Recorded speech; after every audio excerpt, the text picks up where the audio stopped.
আচ্ছা, একই দিনে দুইজনের কনসেপ্ট করলো, আরেকজনের কনসেপ্ট করছে আপনারও। আরেকজনের যেটা সেটা হচ্ছে উনি দেখা গেছিল, তারপরে হচ্ছে বাবু কনসেপ্ট করছিল, আবার আজকে আসছি ওনার হার্টবিট টার্টবিট সব বাচ্চা বড় হয়ে গেছে, ওটা 3 মাস হয়ে গেছে।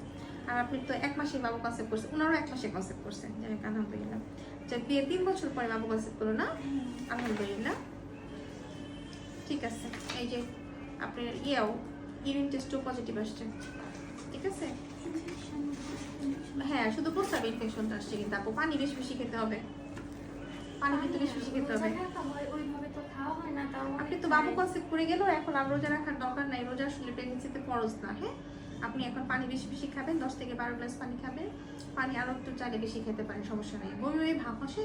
হ্যাঁ, আপনার এমনি ভাবটা তো এর আগে কি অনেক চিকিৎসা করা হয়েছে? অনেক চিকিৎসা, হাজবেন্ড দেশে ছিল না, আমি হচ্ছে আপনার ওই দয়াল ক্লিনিকে দেখাইছি, সেবাতে দেখাইছি, ক্লিনিকের নাম বড় দরকার নেই, মানে সব জায়গায় দেখাইয়া মনে করেন আমি পুরা 1.5 বছর শুধু চিকিৎসার উপরেই ছিলাম, হয় নাই আপনার কাছে সেই। যাক আলহামদুলিল্লাহ হয়েছে, এটাই বড় কথা। এখন এটা ধরে রাখতে হবে, হ্যাঁ, সাবধানে থাকতে হবে কিন্তু, ঠিক আছে? ঠিক আছে।